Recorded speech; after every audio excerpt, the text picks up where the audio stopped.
Hi friends, E4 എൻ്റർടൈൻമെൻറ്റ്സിൻ്റെ മറ്റൊരു പുതിയ ബ്ലോഗിലേക്ക് എല്ലാവർക്കും സ്വാഗതം. ഇപ്പോൾ നമ്മൾ പാരീസിലാണ്. ഇന്നലെ നമ്മൾ പാരീസിലെത്തി.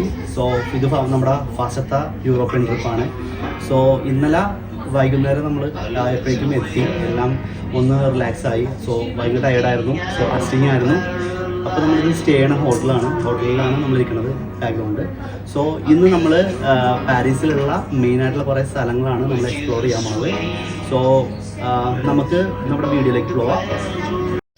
എൻ്റെ യൂറോപ്യൻ ട്രിപ്പ് സ്റ്റാർട്ട് ചെയ്യാനായിട്ട് ഞാൻ ആദ്യം നിന്ന് നിൽക്കുന്നത് ലീഡ്സ് എയർപോർട്ടിലാണ്. സോ ലീഡ്സാണ് നമ്മുടെ ഏറ്റവും ക്ലോസസ്റ്റ് ആയിട്ടുള്ള എയർപോർട്ട്. അത്യാവശ്യം കുഴപ്പമില്ലാതെ ഇൻ്റർനാഷണൽ ഫ്ലൈറ്റ്സ് ഒക്കെ ഉള്ള എയർപോർട്ടാണ്. അവിടെ നേരത്തെ തന്നെ ഞാൻ എത്തിച്ചേർന്നു. നെക്സ്റ്റ് ചടങ്ങെന്ന് പറഞ്ഞാൽ ചെക്ക് ഇൻ ആണ്. സോ ചെക്ക് ഇന്നിന് വേണ്ടിയിട്ടാണ് നമ്മൾ ആദ്യം കയറിയത്. ഞാൻ കുറച്ച് നേരത്തെ തന്നെ എത്തി. എനിക്ക് രാവിലെ ഫ്ലൈറ്റ് ഉള്ളതിന് 3 മണിക്കൂർ മുമ്പ് മാത്രമേ ചെക്ക് ഇൻ ചെയ്യാൻ പറ്റുള്ളൂ. അതിന് മുമ്പ് തന്നെ ഞാൻ ഓൾറെഡി അവിടെ റീച്ചായി. സോ ചെക്ക് ഇൻ എല്ലാം കഴിഞ്ഞപ്പോഴേക്കും ഫസ്റ്റ് തന്നെ ഒരു ട്രാവൽ എക്സിന്റെ ഒരു കാർഡ് എടുത്തു. നമുക്ക് ട്രാവൽ ചെയ്യുമ്പോഴേക്കും ഇതിനകത്തോട്ട് പൈസ ലോഡ് ചെയ്തിട്ട് നമുക്ക് എവിടെ നിന്ന് വേണമെങ്കിലും സ്വൈപ്പ് ചെയ്യാൻ പറ്റും. സ്വൈപ്പ് ചെയ്യാം, കോണ്ടാക്ട്ലെസ് ഇതൊക്കെ ചെയ്യാം. അങ്ങനെ അതിനകത്ത് പല കൺട്രീസിന്റെ മണി നമുക്ക് ലോഡ് ചെയ്ത് വെക്കാം. എന്നിട്ട് നമുക്ക് ആവശ്യത്തിനനുസരിച്ച് യൂസ് ചെയ്യാം. ഇതാണ് ട്രാവലേഴ്സ് കാർഡിന്റെ ഒരു ബെനിഫിറ്റ്. എല്ലായിടത്തും ഉണ്ട്, ഇവിടെ മാത്രമല്ല വേൾഡ് വൈഡ് എല്ലായിടത്തും ഉണ്ട്. നെക്സ്റ്റ് നമ്മൾ കയറുന്ന ഒപ്പം തന്നെ അവിടെ നമുക്ക് ലൈക്ക് ലിക്കറിനും കുറെ കാര്യങ്ങളൊക്കെ കേട്ട് നമുക്ക് ഓഫറും കാര്യങ്ങളൊക്കെ കാണാൻ പറ്റും. അപ്പോൾ പൊതുവെ കുറെ ഓഫേഴ്സും കാര്യങ്ങളൊക്കെ ഇട്ടിട്ടുണ്ടാവും. ലിക്കറിന് മാത്രമല്ല നമുക്ക് പെർഫ്യൂംസിനും അതുപോലെ കുറെ ഐറ്റംസിന് നമുക്ക് ഇട്ടിട്ടുണ്ടാവും.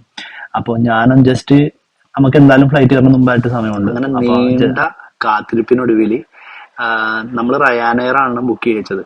യൂറോപ്പിലേക്ക് റയാനെയർ 3000 തൊട്ട് സ്റ്റാർട്ടിംഗ് പ്രൈസിൽ ടിക്കറ്റ് പ്രൈസസ് ഉണ്ട്. സോ നമ്മൾ റയാനെയർ ബുക്ക് ചെയ്തത്. റയാനെയറിൽ കയറി സാധാ ഒരു കുഴപ്പമില്ലാത്ത നോട്ട് ബാഡ് റേറ്റിംഗ് കൊടുക്കാൻ പറ്റുന്ന ഒരു എയർലൈൻ. വേറെ പ്രോബ്ലംസ് ഉണ്ടായിരുന്നില്ല. സ്റ്റാഫ് എല്ലാം ഫ്രണ്ട്ലി ആണ്. സോ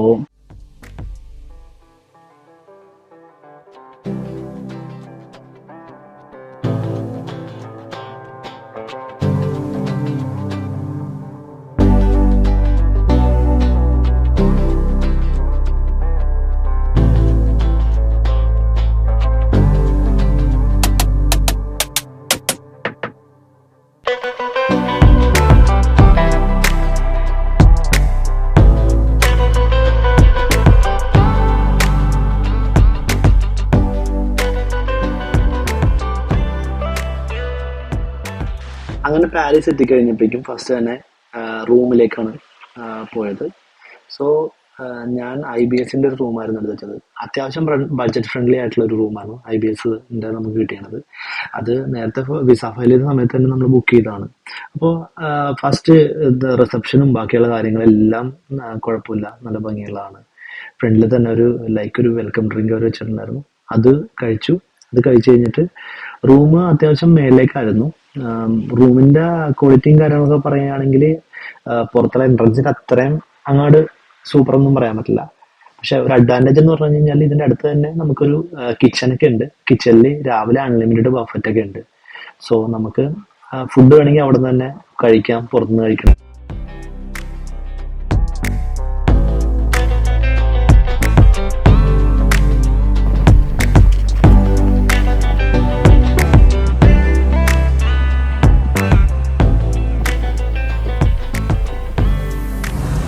ആക്ച്വലി ഞാൻ സ്റ്റഡി വിസയിൽ UK വന്നാണ്.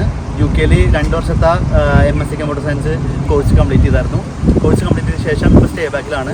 സോ നമുക്ക് കോഴ്സിൻ്റെ സമയത്ത് നമുക്ക് യൂറോപ്പിലേക്കൊന്നും പോകാനുള്ള ഒരു ഇത് കിട്ടിയില്ല. ബിക്കോസ് ഫീസും ബാക്കിയുള്ള കാര്യങ്ങളൊക്കെ ആയിട്ട് നമ്മളിതായി പോകും. സോ അതുകൊണ്ട് പല ആൾക്കാരും പോകുന്നുണ്ട്, പക്ഷേ അതിനിടയ്ക്ക് എനിക്ക് മാനേജ് ചെയ്യാൻ പറ്റിയില്ല. പക്ഷേ കോഴ്സ് കഴിഞ്ഞപ്പോഴേക്കും മസ്റ്റായിട്ട് നമ്മൾ വിസിറ്റ് ചെയ്യേണ്ട കുറേ കാര്യങ്ങളാണ്. അതായത് നമുക്ക് UK നമ്മൾ യൂറോപ്പിലേക്ക് വിസ അപ്ലൈ ചെയ്യുമ്പോഴേക്കും നമുക്ക് കിട്ടാനുള്ള ചാൻസ് കൂടുതലുണ്ട്. ബിക്കോസ് നമ്മൾ അവിടെ ഓൾറെഡി നമുക്കൊരു ജോബ് ഉണ്ടെങ്കിൽ ആ ജോബിൻ്റെ പേ സ്ലിപ്പും ബാക്കി കുറേ കാര്യങ്ങളും കുറേ ഡോക്യുമെൻറ്റ്സും ചെക്ക് ലിസ്റ്റൊക്കെ ഉണ്ട്. അത് വെച്ചിട്ട് നമ്മൾ ഏത് കൺട്രിയാണോ അതിനകത്ത് നമുക്ക് അപ്ലൈ ആയിട്ട് ഇങ്ങോട്ട് വരാവുന്നതാണ്. സോ അതിൻ്റെ കൂടുതൽ ഡീറ്റെയിൽസ് ഞാൻ വേറൊരു വീഡിയോയിൽ ഞാൻ പറഞ്ഞുതരാം. പക്ഷേ ഇത് ഞാൻ അവിടെ നിന്ന് സ്റ്റാർട്ട് ചെയ്യുന്നതാണ് ഞാൻ അതിൽ നിന്നിട്ട് പറയാൻ പോകുന്നത്. സോ ഫസ്റ്റ് നമ്മൾ ലീഡ്സ് ബക്കറ്റ് എന്ന് പറഞ്ഞാൽ എൻ്റെ പ്ലേസിൽ നിന്ന് ഏറ്റവും അടുത്തുള്ള എയർപോർട്ട് എന്ന് പറഞ്ഞു കഴിഞ്ഞാൽ ഒന്ന് ടീസൈഡ് എയർപോർട്ട്, രണ്ടാമത്തത് ന്യൂകാസിൽ, മൂന്നാമത്തെ ലീഡ്സ് ആണ്. സോ ഇതിനകത്ത് മൂന്നിനകത്ത് ഞാൻ ചൂസ് ചെയ്തത് ലീഡ്സ് ആണ്. എന്തുകൊണ്ടാണ് ലീഡ്സ് ചൂസ് ചെയ്യുന്നത് വെച്ച് കഴിഞ്ഞാൽ ന്യൂകാസിലും ടീസൈഡും പൊതുവേ കുറച്ച് എന്താ പറയുക അത്ര വലിയ എയർപോർട്ടല്ല. സോ അതുകൊണ്ട് കുറച്ചുകൂടി എക്സ്പെൻസീവ് ആണ്, കാശ് കൂടുതലാണ്. പക്ഷേ മറ്റേത് ലീഡ്സും മാഞ്ചസ്റ്ററും നമ്മൾ ചൂസ് ചെയ്ത് കഴിഞ്ഞാൽ ഏകദേശം 1.5 മണിക്കൂർ, അല്ലെങ്കിൽ മാഞ്ചസ്റ്ററിലേക്കാണെങ്കിൽ 2-2.5 മണിക്കൂറേ ഉള്ളൂ. സോ നമുക്ക് ഈസിലി നമുക്ക് ട്രാൻസ്പോർട്ട് ചെയ്ത് അവിടെ വരെ എത്താനും പറ്റുകയും ചെയ്യും. പിന്നെ ഇവിടെ നിന്ന് പാരീസിൽ നിന്ന് മാഞ്ചസ്റ്ററിലേക്ക് ഞാൻ തിരിച്ച് ടിക്കറ്റ് ബുക്ക് ചെയ്യണത് വെറും 30 പൗണ്ട് മാത്രം യൂസ് ചെയ്തിട്ടാണ്. സോ അവിടെ നിന്ന് അങ്ങോട്ടാണെങ്കിൽ പോലും ഞാനൊരു 50 പൗണ്ട് ഓളം ഞാൻ മുടക്കിയിട്ടുള്ളത്. എന്തുകൊണ്ടാണ് 50 പൗണ്ട് എന്ന് പറഞ്ഞാൽ എൻ്റെ ഡേറ്റിനനുസരിച്ചുള്ള ഇത് നോക്കിയാൽ നിങ്ങളിപ്പോൾ എന്താ പറയുക ഫ്ലെക്സിബിളായിട്ട് ഏത് ഡേറ്റിനും പോകാനായിട്ട് റെഡി ആണെങ്കിൽ നിങ്ങൾക്ക് കുറച്ചും കൂടി പ്രൈസ് കുറച്ച് കിട്ടും. ഏകദേശം 15 പൗണ്ട് തൊട്ട് 30 പൗണ്ട് 35 അങ്ങനത്തെ നല്ല റേറ്റിൽ നിങ്ങൾക്ക് കിട്ടും. അത്യാവശ്യം നല്ല എയർലൈൻസ് തന്നെ കിട്ടും. അല്ലാതെ ലൈക്ക് ചീപ്പ് എയർലൈൻസും ഉണ്ട്, കുറച്ച് നല്ല എയർലൈൻസും ഉണ്ട്. അപ്പോൾ നിങ്ങൾക്ക് ഏതാണെന്ന് വെച്ചാൽ നിങ്ങളുടെ തൊട്ടടുത്തുള്ള എയർപോർട്ട് ഏതാണ്, അവിടുത്തെ പ്രൈസ് എങ്ങനെയാണെന്നൊക്കെ നോക്കിയിട്ട് നിങ്ങൾക്ക് ബുക്ക് ചെയ്യാൻ പറ്റും. അതിന് നിങ്ങൾ സ്കൈ സ്കാനറിലോ അല്ലെങ്കിൽ ലൈക്ക് കയാക്കിലോ അങ്ങനത്തെ സൈറ്റിലൊക്കെ പോയിട്ട് നോക്കിക്കഴിഞ്ഞാൽ നിങ്ങൾക്ക് ഈസി ആയിട്ട് ബുക്ക് ചെയ്യാൻ പറ്റും. പിന്നെ ലീഡ്സിൽ ഞാൻ എത്തി ഒരു 2-3 മണിക്കൂർ മുമ്പായിട്ട് ചെക്കിന് വേണ്ടിയിട്ട് നമ്മളവിടെ ചെന്നായിരുന്നു. ഫസ്റ്റ് അവിടെ ചെന്നപ്പോഴേക്കും നമുക്ക് ഇപ്പോൾ ബേസിക് ബുക്കിങ്ങിനകത്ത് നമുക്ക് ജസ്റ്റ് 7 kg ഒരു ഇതുള്ളൂ. അതിന് ഒരു സ്പെസിഫിക് ലൈക്ക് ഡൈമെൻഷൻസ് ഒക്കെ പറയുന്നുണ്ട്. അത് നിങ്ങൾ എയർലൈൻസിൻ്റെ സൈറ്റിൽ നോക്കിയിട്ട് കറക്റ്റായിട്ടുള്ള ഡൈമെൻഷനിൽ മാത്രം ഇത് ചെയ്തിട്ട് പോരുക. പിന്നെ അവിടെ നിന്ന് ഫ്ലൈറ്റ് കയറി നമ്മൾ റയാനെയർസിൻ്റെ ഫ്ലൈറ്റാണ് ഇത് ചെയ്തത്. ഫ്ലൈറ്റ് കുറച്ച് ഡിലേ ഉണ്ടായിരുന്നു, ഒരു അരമണിക്കൂർ ലേറ്റ് ആയിട്ടാണ് വന്നത്. ഇവിടെ വന്നിട്ട് ഇറങ്ങിയെന്ന് വെച്ച് കഴിഞ്ഞാൽ ലൈക്ക് പാരീസിൽ 2 എയർപോർട്ടിലുണ്ട്. ഒന്ന് ഓർലി എയർപോർട്ട് ഉണ്ട്, പിന്നെ വേറൊരു എയർപോർട്ട് ഉണ്ട്. സോ അതെന്ന് പറഞ്ഞു കഴിഞ്ഞാൽ കുറച്ച് ടൗണിൽ നിന്ന് ഒരു 1.5 hours ഡിഫറൻസ് ദൂരത്തിലാണ് ആ ഒരു എയർപോർട്ട് നിൽക്കുന്നത്. ബട്ട് നമ്മൾ പ്രൈസ് കമ്പയർ ചെയ്ത് നോക്കുമ്പോഴേക്കും കുറച്ചും കൂടി ചീപ്പായിട്ടുള്ള എയർപോർട്ടാണ്. സോ ഞാൻ ആ എയർപോർട്ടാണ് ചൂസ് ചെയ്യണത്. സോ ആ എയർപോർട്ടിൽ വന്നിറങ്ങി അവിടെ നിന്ന് നമുക്ക് എയർപോർട്ടിന് തന്നെ ബസ് ഉണ്ട്. എയറോ പാരീസ് എന്ന് പറഞ്ഞിട്ടൊരു സർവീസ് ഉണ്ട്. സോ അവിടെ നിന്ന് തന്നെ നമുക്ക് ടിക്കറ്റ് കൗണ്ടർ ഉണ്ട്. വേഗം പോയി നമ്മൾ ടിക്കറ്റ് എടുത്തു. ഇറങ്ങിയ ഉടനെ തന്നെ ഇമിഗ്രേഷനും ബാക്കിയുള്ളതൊക്കെ എല്ലാം പെട്ടെന്ന് തന്നെ കഴിഞ്ഞു. ബിക്കോസ് വലുതായിട്ടൊരു ഇമിഗ്രേഷൻ കാര്യങ്ങളൊന്നും ഉണ്ടാകത്തില്ല. ഓൾറെഡി നമുക്ക് വിസ കിട്ടിയിട്ടാണ് വന്നത്. പിന്നെ നമ്മുടെ പാസ്പോർട്ടിൽ വിസ സ്റ്റാമ്പ് ചെയ്തിട്ടുണ്ട്. ജസ്റ്റ് ഒരു സീലോ വെച്ചിട്ട് അവർ നമ്മളെ കയറ്റി വിടും.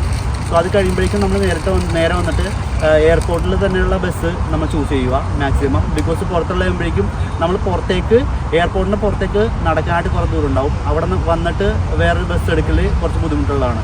ഇതാകുമ്പോഴേക്കും ഒറ്റയടിക്ക് നമുക്ക് സിറ്റി സെൻറ്ററിലേക്ക് വരാൻ പറ്റും. അതായത് പാരീസ് സിറ്റി സെൻറ്ററിൽ നമ്മൾ വരണം. അല്ലെങ്കിൽ നിങ്ങൾ എവിടെയാണ് റൂം എടുത്തത് അവിടേക്ക് എത്താൻ വേണ്ടി തന്നെ ഈ പാരീസ് സിറ്റി സെൻറ്ററിൽ വന്നിട്ട് നമുക്ക് വേറെ ബസ്സോ അല്ലെങ്കിൽ മെട്രോയോ അങ്ങനത്തെ സർവീസൊക്കെ ഉണ്ട്, അത് കണക്ട് ചെയ്യാൻ പറ്റുന്നതാണ്.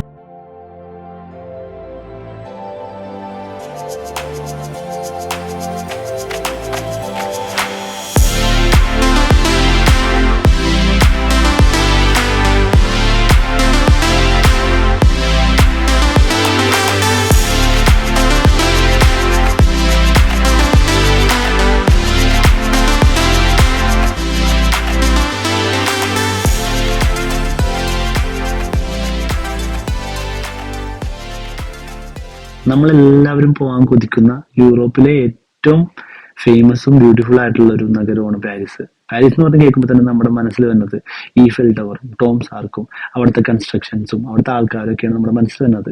സോ ആ നഗരത്തിൽ ഒരു പ്രാവശ്യമെങ്കിലും പോകണമെന്ന് ആഗ്രഹമില്ലാത്ത ആരും ഉണ്ടാകത്തില്ല ഈ വേൾഡിൽ.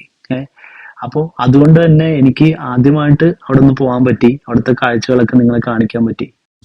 ഫസ്റ്റ് ഡേ ഞാൻ ശരിക്കും പറഞ്ഞു കഴിഞ്ഞാൽ ബിഗ് ബസ് എന്ന് പറഞ്ഞ ഒരു ഇതിന്റെ പാക്കേജ് എടുത്തത്. അപ്പൊ നമ്മളെ കുറെ മെയിൻ ആയിട്ടുള്ള സ്ഥലങ്ങളെല്ലാം ബിഗ് ബസ്സിൽ കൊണ്ടേ കാണിക്കും. നമുക്ക് അവിടെ ബസ്സിന്റെ അകത്ത് നിന്ന് തന്നെ ഫോട്ടോ എടുക്കാം. ജസ്റ്റ് ഫോട്ടോ വീഡിയോ ഒക്കെ എടുക്കാൻ പറ്റും. പിന്നെ കുറച്ച് നേരത്തേക്ക് അവിടെ ഫ്രണ്ടിൽ നിർത്തി കഴിയുമ്പോഴേക്കും നമുക്ക് ആ സ്ഥലങ്ങളൊക്കെ നന്നായിട്ട് കാണാൻ പറ്റും. പക്ഷെ ടാക്സിക്കോ അങ്ങനെ എന്തെങ്കിലും മാർഗമായിട്ട് നമ്മൾ പോകണമെങ്കിൽ തന്നെ ഭയങ്കര എക്സ്പെൻസീവ് ആയിരിക്കും. ഇതാകുമ്പോഴേക്കും ഒരു പാക്കേജിൽ എല്ലാ മെയിൻ സ്ഥലങ്ങളും അവർ കൊണ്ടേ കാണിക്കുകയും ചെയ്യും. അതാകുമ്പോഴേക്കും നമുക്ക് കുറച്ചും കൂടി കംഫർട്ടബിൾ ആയിട്ടുള്ള ഒരു മെത്തേഡാണ്. സോ ഫസ്റ്റ് ദിവസത്തെ ബസ് ട്രിപ്പ് ഏകദേശം ഈ എല്ലാ സ്ഥലങ്ങളും മെയിൻ ആയിട്ടുള്ള സ്ഥലങ്ങളും കവർ ചെയ്തപ്പോഴേക്കും തീരാറായിട്ടുണ്ട്. സോ ഇത് തീർന്നു കഴിയുമ്പോഴേക്കും ലൈക്ക് നാളെ ഒരു ബോട്ട് ട്രിപ്പ് നടത്താന്ന് വിചാരിക്കുന്നത്. അതിന്റെ ഒപ്പം തന്നെ കുറെ ഇൻഫോർമേറ്റീവ് ആയിട്ടുള്ള കുറെ കാര്യങ്ങൾ ഞാൻ പറഞ്ഞു തരായിരിക്കും. സോ ഇന്നത്തെ വ്ലോഗ് ഇവിടെ അവസാനിക്കുന്നു. So Nitin Johny signing off. നമുക്ക് നാളെ കാണാം. അടുത്ത എപ്പിസോഡ് നിങ്ങൾ എന്തായാലും കാണണം. ബാക്കിയുള്ള വിഷയസും എന്താ പറയാ കുറെ അടിപൊളി കാഴ്ചകളൊക്കെ കാണാൻ വേണ്ടിയിട്ട് നിങ്ങൾ ഇത് ചെയ്യുക. പിന്നെ സബ്സ്ക്രൈബ് ചെയ്യുക, എന്റെ ചാനൽ സപ്പോർട്ട് ചെയ്യുക. എന്താ കാര്യം വെച്ചാൽ നിങ്ങളുടെ സപ്പോർട്ടാണ് എനിക്ക് ഇനിയും ട്രാവൽ ചെയ്യാനും വീഡിയോസ് എടുക്കാനൊക്കെ ആയിട്ട് ചെയ്യണത്. വളരെ ഡിഫറെൻ്റ് ആയിട്ടുള്ള കുറേ കാഴ്ചകളും, അതായത് ഏറ്റവും കിടിലൻ രീതിയിൽ തന്നെ ഞാൻ ഒപ്പിയെടുത്ത് നിങ്ങളെ കാണിക്കാനായിട്ട് ശ്രമിക്കുന്നുണ്ട്. സോ നിങ്ങളുടെ സപ്പോർട്ട് ഏറ്റവും ഇമ്പോർട്ടൻ്റ് ആണ്. സോ ലൈക്ക് ചെയ്യുക, സബ്സ്ക്രൈബ് ചെയ്യുക, ഷെയർ ചെയ്യുക.